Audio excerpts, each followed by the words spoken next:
ತಾವರೆ ಹೂವ ಕೆರೆಯಲ್ಲಿದ್ರೇನೆ ಚೆನ್ನಾಗಿರೋದು. ಅದು ತಾವರೆ ಹೂವ ಕೆರೆನಲ್ಲಿದ್ರೆ ಚೆನ್ನಾಗಿರುತ್ತದೆ. ಭತ್ತದ ತೆನೆ ಗದ್ದೆಯಲ್ಲಿದ್ದಾಗ ನೋಡಕ್ ತುಂಬಾ ಚೆನ್ನಾಗಿರುತ್ತೆ. ಅದು ಎತ್ಕೊಂಡು ಬಂದಾಗ ಕಟ್ ಮಾಡಿ ಭತ್ತ ತಗೊಂಡು ಆ ಹುಲ್ಲನ್ನು ಹಸುಗೆ ಹಾಕ್ಬಿಡ್ತೀವಿ. ಆದ್ರೆ ಕೈ ಯಾವತ್ತೂ ನಮ್ಮ ಜೊತೆಯಲ್ಲಿ ಇರ್ತದೆ. ಕೈ ನಮ್ಮ ಜೊತೆಯಲ್ಲಿ ಕೆಲಸಬೇಕು. ಇವತ್ತು ವೇಮಗಲ್ ಕುರುಗಲ್ ಪಟ್ಟಣ ಪಂಚಾಯತಿ ಮೊದಲು ಗ್ರಾಮ ಪಂಚಾಯತಿಯಲ್ಲಿ ಇತ್ತು. ಇವತ್ತು ಪಟ್ಟಣ ಪಂಚಾಯತ್ ಆಗಿದೆ. ವಾರ್ಡ್ ನಂಬರ್ 7 ಆಗಿದೆ. ಇಲ್ಲಿ ಕಾಂಗ್ರೆಸ್ ಪಕ್ಷದಿಂದ ಅನೇಕ ಜನ ಪೈಪೋಟಿ ಇತ್ತು, ಟಿಕೆಟ್ಗೋಸ್ಕರ ಪೈಪೋಟಿ ಇತ್ತು ಇಲ್ಲಿ. ಆದ್ರೂ ಎಲ್ಲರೂ ಒಗ್ಗಟ್ಟಾಗಿ, ಎಲ್ಲರೂ ಒಂದು ರೀತಿಯಲ್ಲಿ ಎಲ್ಲರೂ ಸೇರಿ ಸಿಂಗಲ್ ಆಗಿ ಮಾಡಿದ್ರು. ನಮ್ಮ ಮಂಜುಳಾ ಅವರನ್ನ ಕಾಂಗ್ರೆಸ್ ಅಭ್ಯರ್ಥಿಯನ್ನಾಗಿ ಮಾಡಿದ್ದಾರೆ. ಅವ್ರದ್ದು ಸೀರಿಯಲ್ ನಂಬರು 1 ಕಾಂಗ್ರೆಸ್ ಅಭ್ಯರ್ಥಿ. ಅವ್ರ ಗುರುತು ಹಸ್ತದ ಗುರುತು, ಕೈ ಗುರುತು. ತಾವರೆ ಹೂವ ಕೆರೆಯಲ್ಲಿದ್ರೇನೆ ಚೆನ್ನಾಗಿರೋದು. ಅದು ತಾವರೆ ಹೂವ ಕೆರೆನಲ್ಲಿದ್ರೆ ಚೆನ್ನಾಗಿರುತ್ತದೆ. ಭತ್ತದ ತೆನೆ ಗದ್ದೆಯಲ್ಲಿದ್ದಾಗ ನೋಡಕ್ ತುಂಬಾ ಚೆನ್ನಾಗಿರುತ್ತೆ. ಅದು ಎತ್ಕೊಂಡು ಬಂದಾಗ ಕಟ್ ಮಾಡಿ ಭತ್ತ ತಗೊಂಡು ಆ ಹುಲ್ಲನ್ನು ಹಸುಗೆ ಹಾಕ್ಬಿಡ್ತೀವಿ. ಆದ್ರೆ ಕೈ ಯಾವತ್ತೂ ನಮ್ಮ ಜೊತೆಯಲ್ಲಿ ಇರ್ತದೆ. ಕೈ ಊಟ ಮಾಡಕ್ಕೂ ಕೈ ಬೇಕು, ಅಡಿಗೆ ಮಾಡಕ್ಕೂ ಕೈ ಬೇಕು, ಮಕ್ಕಳಿಗೆ ಊಟ ತಿನ್ಸಕ್ಕೂ ಕೈ ಬೇಕು. ನಾವು ಹೊಲ ಕಟ್ ಮಾಡಬೇಕು, ತೆಂಗಿನಕಾಯಿ ಕಟ್ ಮಾಡಬೇಕು, ಸೌತೆಕಾಯಿ ಕಟ್ ಮಾಡಬೇಕು, ತೆಂಗಿನಕಾಯಿನ ಹೊಡಿಬೇಕು ಅಂದ್ರೂ ಈ ಕೈ ಬೇಕು. ನಮ್ಮ ಹೆಣ್ಮಕ್ಳಿಗೆ ಚೆನ್ನಾಗಿ ಗೊತ್ತಿರುತ್ತೆ. ಶುಕ್ರವಾರ, ಶನಿವಾರ, ಸೋಮವಾರ ಮನೆಯಲ್ಲಿ ಪೂಜೆಗಳು ಮಾಡ್ತೀರಾ, ತೆಂಗಿನಕಾಯಿ ಹೊಡಿತೀರಾ, ಕೈಯಿಂದಾನೇ ತೆಂಗಿನಕಾಯಿ. ಈ ಕೈ ಇರೋವರೆಗೂ ಈ ದೇಶ ಚೆನ್ನಾಗಿರುತ್ತೆ. ಅಂದ್ರೆ ಕಾಂಗ್ರೆಸ್ ಪಕ್ಷ ಇರೋವರೆಗೂ ಈ ದೇಶ ಚೆನ್ನಾಗಿರುತ್ತೆ. ಪರ್ಮನೆಂಟ್ ಆಗಿರೋದು ಆ ಪಕ್ಷನೇ. ಮೊದಲನೇದಾಗಿ ವೇದಿಕೆ ಮೇಲೆ ಇರ್ತಕ್ಕಂಥ ಎಲ್ಲ ನಮ್ಮ ಪಕ್ಷದ ಹಿರಿಯರಿಗೆ, ಎಲ್ಲ ಮುಖಂಡರಿಗೂ ನಾನು ಧನ್ಯವಾದಗಳು. ಗ್ರಾಮದ ಪರವಾಗಿ, ಈ ವಾರ್ಡಿನ ಪರವಾಗಿ ಎಲ್ಲರಿಗೂ ನಾನು ಧನ್ಯವಾದಗಳನ್ನ ತಿಳಿಸ್ತೀನಿ. ಎಲ್ಲರೂ ಆಗಮಿಸಿದ್ದಾರೆ, ಅವ್ರಿಗೆಲ್ಲರಿಗೂ ಧನ್ಯವಾದ ತಿಳಿಸ್ತೀನಿ. ಗ್ರಾಮಸ್ಥರಿಗೂ ಅಷ್ಟೇ, ದೇವರು ಎಲ್ಲರಿಗೂ ಆಯುಷ್, ಆರೋಗ್ಯ, ಐಶ್ವರ್ಯ ಎಲ್ಲವನ್ನು ಕೊಟ್ಟು ಎಲ್ಲವನ್ನು ಕಾಪಾಡಲಿ ಅಂತ ಎಲ್ಲರಿಗೂ ನಾನು ದೇವರಲ್ಲಿ ಪ್ರಾರ್ಥನೆ ಮಾಡ್ತೀನಿ. ಇವತ್ತು ಏನು ನಮ್ಮ ಈ ಗ್ರಾಮದಲ್ಲಿ ವಾರ್ಡ್ ನಂಬರ್ 7 ಚುನಾವಣೆ ಬಂದಿದೆ. ಈ ಚುನಾವಣೆ ನಮ್ಮಕ್ಕೋಸ್ಕರ ಬಂದಿರುವಂತ ಚುನಾವಣೆ ಅಲ್ಲ, ನಿಮ್ಮಕ್ಕೋಸ್ಕರ ಬಂದಿರುವಂತ ಒಂದು ಚುನಾವಣೆ, ನಿಮ್ಮ ಅಭಿವೃದ್ಧಿಗೋಸ್ಕರ ಬಂದಿರುವಂತ ಒಂದು ಚುನಾವಣೆ. ಈ ಗ್ರಾಮವನ್ನ ಅಭಿವೃದ್ಧಿ ಮಾಡ್ಬೇಕಂದ್ರೆ ನಿಮಗೆ ಅಂತ ಒಬ್ರು ಕೌನ್ಸಿಲರ್ ಇರಬೇಕು. ಇವತ್ತು MLA ಯಾವ ಪಕ್ಷ ಇದ್ದೀನಿ ನಾನು? ಕಾಂಗ್ರೆಸ್ ಪಕ್ಷ ಇದ್ದೀನಿ. MLC ಯಾವ ಪಕ್ಷ ಇದ್ದಾರೆ? ಕಾಂಗ್ರೆಸ್ ಪಕ್ಷ ಇದ್ದಾರೆ. ಮಾಜಿ ಸಭಾಪತಿಗಳು, ಮಾಜಿ MLCಗಳು, ಈ ಭಾಗದ ಹಿರಿಯ ಮುಖಂಡರು, ಸುದರ್ಶನ್ ಸಾರು ಕಾಂಗ್ರೆಸ್ ಪಕ್ಷ ಇದ್ದಾರೆ. ನಾವೆಲ್ಲರಿಗಿಂತ ಮುಖ್ಯವಾಗಿ ಕೃಷ್ಣ ಬೈರೇಗೌಡರು ಕಾಂಗ್ರೆಸ್ ಪಕ್ಷದ ಮಂತ್ರಿ, ರೆವಿನ್ಯೂ ಮಿನಿಸ್ಟರ್ ಕಾಂಗ್ರೆಸ್ ಪಕ್ಷ. ಅವರಾದ್ಮೇಲೆ ನಮಗೆ ನಮ್ಮ ಜಿಲ್ಲಾ ಉಸ್ತುವಾರಿ ಮಂತ್ರಿಗಳಾದಂತ ಸುರೇಶ್ ಅಣ್ಣ ಅವರಿದ್ದಾರೆ, ಕಾಂಗ್ರೆಸ್ ಪಕ್ಷ. ನಮ್ಮೆಲ್ಲರಿಗೂ ಮಾರ್ಗದರ್ಶಕರಾದಂತ ನಜೀರ್ ಅಣ್ಣ ಅವರಿದ್ದಾರೆ. ನಜೀರ್ ಅಣ್ಣ ಅವರು ಕಾಂಗ್ರೆಸ್ ಪಕ್ಷದಲ್ಲಿ MLC ಇದ್ದಾರೆ. ಮುಖ್ಯಮಂತ್ರಿಗಳ ರಾಜಕೀಯ ಕಾರ್ಯದರ್ಶಿನೂ ಇದ್ದಾರೆ ಅವರು. ಕರೆಕ್ಟೇ ಇಲ್ವಾ? ಇಷ್ಟು ಜನ ನಾವಿದೀವಿ ಕಾಂಗ್ರೆಸ್ ಪಕ್ಷದಲ್ಲಿ. ಸಿದ್ದರಾಮಣ್ಣ ಅವರು ಮುಖ್ಯಮಂತ್ರಿ ಇದ್ದಾರೆ. DK ಶಿವಕುಮಾರ್ ಸಾಹೇಬರು ಡೆಪ್ಯೂಟಿ CM ಇದ್ದಾರೆ. ಮಾನ್ಯ ಪರಮೇಶ್ವರ್ ಸಾಹೇಬರು ಹೋಮ್ ಮಿನಿಸ್ಟರ್ ಇದ್ದಾರೆ. ಮಾದೇವಪ್ಪನವರು ಸೋಷಿಯಲ್ ವೆಲ್ಫೇರ್ ಡಿಪಾರ್ಟ್ಮೆಂಟ್ ಮಿನಿಸ್ಟರ್ ಇದ್ದಾರೆ.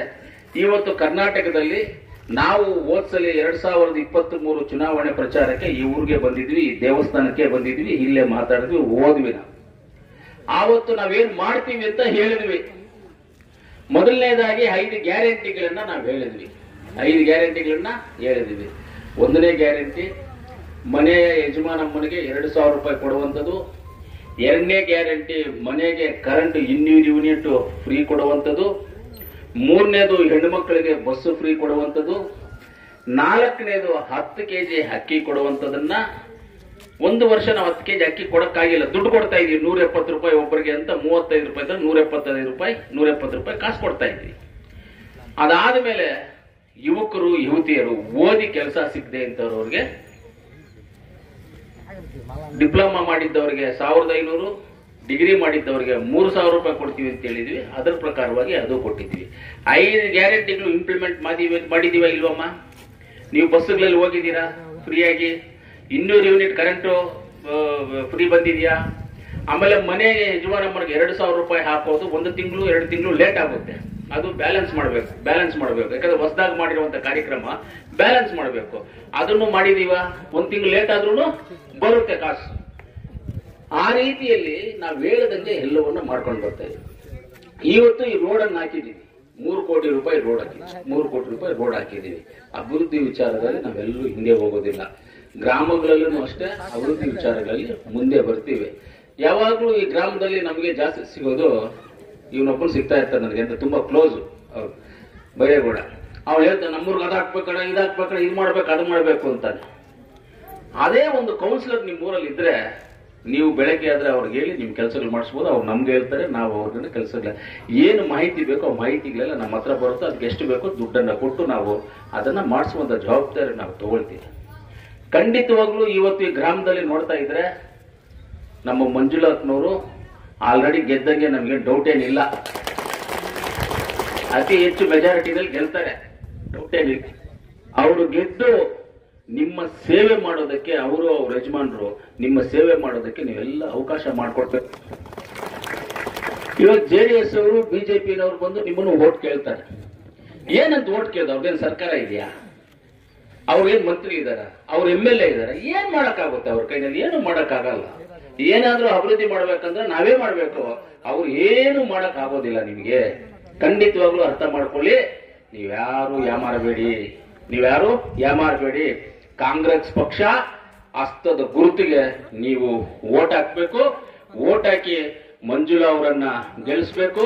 ನಿಮ್ಮ ಸೇವೆ ಮಾಡೋದಕ್ಕೆ ಅವ್ರಿಗೆ ಅವಕಾಶ ಮಾಡ್ಕೊಡ್ಬೇಕು. ನೀವು ಗ್ರಾಮದ ಸೇವೆ ಮಾಡೋದಕ್ಕೆ ಅವಕಾಶ ಸೇವೆ ಮಾಡ್ಕೊ. ನಿಮ್ಮ ಗ್ರಾಮಕ್ಕಿಂತ ಇವಾಗ ವಾರ್ಡ್ ಆಗೋಗ್ಬಿಟ್ಟಿದೆ. ಇವಾಗ ಗ್ರಾಮ ಅಂತಿಲ್ಲ, ಇನ್ಮೇಲೆ ವಾರ್ಡ್. ಇದು 7ನೇ ವಾರ್ಡು.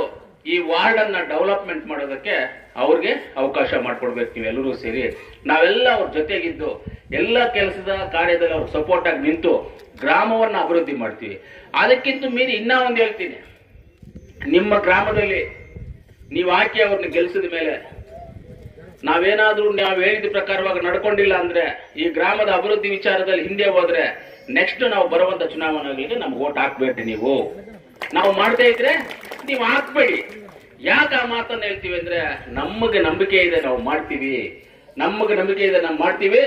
ನಮ್ಮ ಮುಖ್ಯಮಂತ್ರಿಗಳಂತ ಸಿದ್ದರಾಮಣ್ಣ ಅವರು, ಡೆಪ್ಟಿ ಚೀಫ್ ಮಿನಿಸ್ಟರ್ ಆದಂತ ನಮ್ಮ DK ಶಿವಕುಮಾರ್ ಸಾಹೇಬ್ರು, ಮಲ್ಲಿಕಾರ್ಜುನ್ ಖರ್ಗೆ ಸಾಹೇಬ್ರು, ನಜೀರ್ ಅಣ್ಣನವರು, ಮಾದೇವಪ್ಪನವರು, ಪರಮೇಶ್ವರ್ ಸಾಹೇಬ್ರು, ನಾವೆಲ್ಲರೂ ಸೇರಿ ಈ ಅಭಿವೃದ್ಧಿ ನಾವು ಮಾಡ್ತೀವಿ ಅಂತ ನಮ್ಗೆ ಗೊತ್ತಿದೆ. ಆಲ್ರೆಡಿ ಮುಖ್ಯಮಂತ್ರಿಗಳ ಹತ್ರ ನಾವು ಪ್ರಣಾಳಿಕೆ ಕೊಟ್ಟು ಅಪ್ರೂವ್ ಮಾಡ್ಕೊಂಡು ಬಂದಿದ್ದೇವೆ. ನಾನು, ನಮ್ಮ ಬೈತಿ ಸುರೇಶ್ ಅಣ್ಣ, ಸುದರ್ಶನ್ ಸರ್, ಅನಿಲ್ ಅಣ್ಣ ಅವರು, ನಾವೆಲ್ಲರೂ ಹೋಗಿ ಮುಖ್ಯಮಂತ್ರಿಗಳ ಹತ್ರ ಹೇಳಿ ನಮ್ಮ ಪ್ರಣಾಳಿಕೆ ಕೊಟ್ಟು ಇದೆಲ್ಲ ಮಾಡಬೇಕು ಅಂತ ಹೇಳ್ಕೊಂಡು ಬಂದಿದ್ದೇವೆ. ಅದು ಸುದರ್ಶನ್ ಸರ್ ಹೇಳ್ತಾರೆ ಅದನ್ನೆಲ್ಲ ಏನು ಅಂತ. ಅವರೇ ಮಾತಾಡಿದ್ದೆಲ್ಲ, ಅಲ್ಲಿ ಮಾತಾಡಿದ್ದು ಎಲ್ಲವನ್ನು ಹೇಳಿದ್ದು ಅವರೇ, ಎಕ್ಸ್ಪ್ಲನೇಷನ್ ಕೊಟ್ಟಿದ್ದು ಅವರೇ. ಎಲ್ಲವನ್ನು ಮಾಡೋದಕ್ಕೆ ನಾವು ಸಿದ್ಧವಾಗಿದ್ದೀವಿ. ಗ್ರಾಮಸ್ಥರಲ್ಲಿ ಇಷ್ಟೇ ನಾವು ಕೇಳ್ಕೊಳ್ಳೋದು, ದಯವಿಟ್ಟು ನೀವು ಯಾಮಾರಬೇಡಿ. ನಾವೆಲ್ಲ ನಿಮ್ ಜೊತೆಗಿದ್ದೀವಿ, ನಾವೆಲ್ಲರೂ ನಿಮ್ಮ ಪರವಾಗಿದ್ದೀವಿ. ನಾವು ಇವತ್ತು ಕಾಂಗ್ರೆಸ್ ಪಕ್ಷ ಈ ಕೋಲಾರ ಜಿಲ್ಲೆಯ ರೈತರ ಪರವಾಗಿ ನಾವಿದ್ದೀವಿ. ಕೋಲಾರ ಜಿಲ್ಲೆಯ ಬಡವರ ಪರವಾಗಿದ್ದೀವಿ. ಕೋಲಾರ ಜಿಲ್ಲೆಯ ಬಡವರು ಯಾವತ್ತು ಹೊಟ್ಟೆ ಹಸಿ ಅಂತ ಇರಬಾರ್ದು ಯಾರು ಅನ್ನೋ ಒಂದು ಉದ್ದೇಶ ನಮ್ಮಲ್ಲಿದೆ. ಅದಿರೋದ್ರಿಂದ 10 ಕೆಜಿ ಅಕ್ಕಿ ಕೊಡ್ತಾ ಇರೋದು. ಬಿಜೆಪಿ ಸರ್ಕಾರ ಮೊನ್ನೆ 3 ವರ್ಷ ಇತ್ತಪ್ಪ. ಯಡಿಯೂರಪ್ಪನವರು 1 ವರ್ಷ 1.5 ವರ್ಷ ಇದ್ರು. ಆಮೇಲೆ ಬಸವರಾಜ ಬೊಮ್ಮಾಯಿ ಅವರು ಇದ್ರು. ಸಿದ್ದರಾಮಣ್ಣ ಅವರು ಮೊದಲು 2013-18 ನಾನು MLA ಇದ್ದಾಗ 7 ಕೆಜಿ ಅಕ್ಕಿ ಕೊಡ್ತಾ ಇದ್ರು. ಯಾಕೆ ಬಿಜೆಪಿ ಅವರು ಅದನ್ನ ನಿಲ್ಲಿಸ್ಬಿಟ್ಟಿದ್ರು? 7 ಕೆಜಿನ 3 ಕೆಜಿ ಯಾಕೆ ಮಾಡಿದ್ರು? ಅವ್ರು ಮೇಂಟೈನ್ ಮಾಡೋ ಶಕ್ತಿ ಇಲ್ಲ ಅವ್ರಿಗೆ.